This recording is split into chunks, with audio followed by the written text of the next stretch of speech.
High guys नमस्ते। म चाहिँ जेरी बनाउन गइरहेको छु। जेरीको लागि चाहिने सामग्रीहरू चाहिँ यहाँ छ। यो मैदा लिन गइरहेको छु अनि त्यसको लागि चाहिने इनो, त्यसको लागि चाहिने कलर फुड, त्यसको लागि चाहिने योगर्ट। अनि हामी चाहिँ अलिकति योगर्ट अमिलो नभएर अलिकति कागतीको रस हाल्न गइरहेछौँ। अब हामी सुरु गरौँ है त। यसको लागि हामीले यो 2 कचौरा मैदा हालिरहेछौँ। 2 कचौरा मैदा,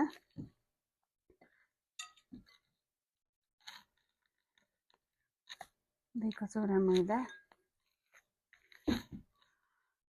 अब हामी यसमा 3 चम्चा जति योगर्ट हालिरहेछौँ।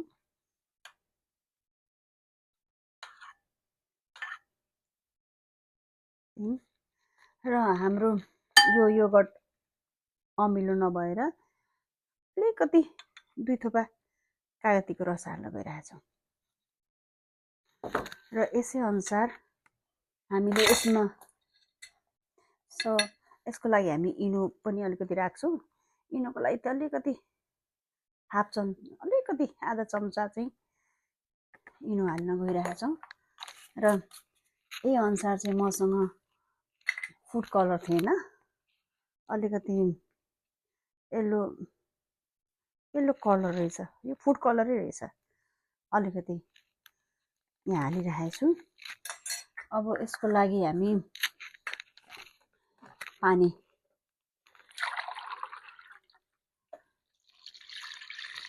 एक कप हालेर हेरौँ है।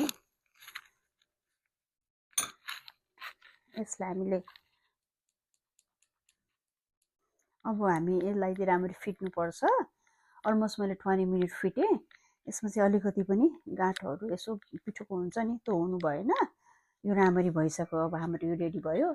यसलाई चाहिँ मैले एउटा कटन कपडाले चाहिँ यसलाई छोपेर भोलिसम्मलाई म राखिदिन्छु छोपेर। अलमोस्ट 8 घन्टा जति होइन हुन्छ। अब त्यसलाई म छोपेर राखिदिन्छु र पिठो राम्ररी बनिसकेको हुन्छ। ल बाई, नमस्ते, भोलि हेर्नु होला बाँकी। High guys, good morning. हिजो चाहिँ मैले जेरीको लागि के अरे पिठोहरू भिजाएर राखेको थिएँ। आज चाहिँ म चास्नी बनाउँदैछु। 1 कचौरा पानीमा 2 कचौरा सुगर हालेर यसलाई अब स्टिकी नहुन्जेलसम्म पकाइराखेको छु। अब बाँकी भिडियो फेरि म बनाउँछु। Thank you.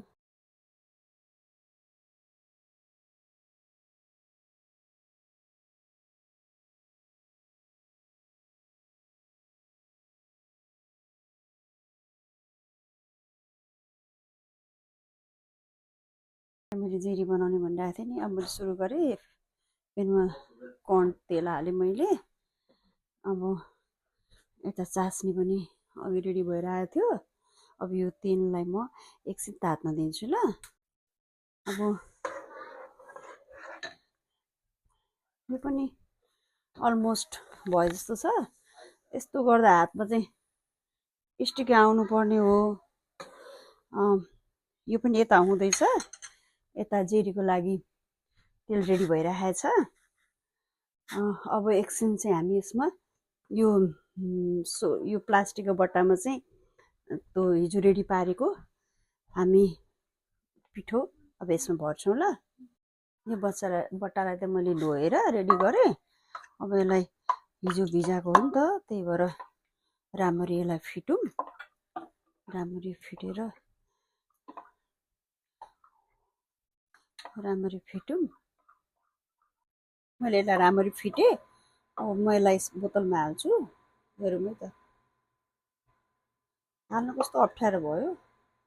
अलि पातलो भयो जस्तो छ होइन, तर थाहा भएन। अब अलिकति हालेर पनि ट्राई गर्छु। अब मैले पनि पहिलोचोटि नै बनाएको हो होइन, खासै बनाउनु त आउँदैन। मैले पनि ट्राई गरे हो। अब यसलाई मैले आधी यति हालेर चाहिँ अब सबै पुसेर यसलाई म बिर्को लगाएर टाइट पार्छु। यो चाहिँ हामीले डलर ट्रीबाट स्टप एन्ड सप जहाँ पनि पाइन्छ होइन, म चाहिँ त्यहीँबाट लिएर आएको होइन। अब अलिकति तेल तातो कि तातेन भनेर अलिकति ट्राई गरौँ ल। ए तेल तातेछ। मैले त यसको दुलो छ नि सानै भएर मैले अलिकति सिजरले काटिदिएँ होइन। अब हेरौँ है त, फर्स्टचोटि यो ट्राई गरेर बनाउनु जाउँ है त।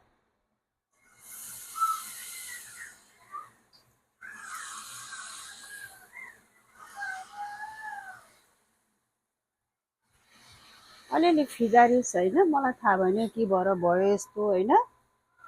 अब यसलाई यसरी तातेपछि मैले के अरे यहाँ बनाएको छु चास्नी, चास्नीमा हाल्दैछु गाइस। अब बनाउनु जाँदैछु है। मलाई पनि थाहा छैन खासै, मैले पनि पहिलोचोटि हो। हेर्नु यसरी जति हेर्दा इजी लाग्छ नि तर त्यति इजी चाहिँ हुँदो रहेनछ।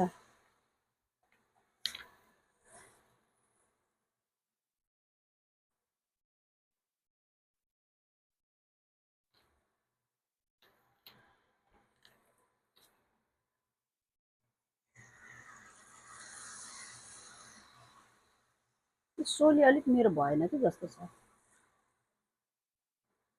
अलिक एकै ठाउँ खुम्च्यो। थोरै हाल्नु पर्थ्यो कि त होइन।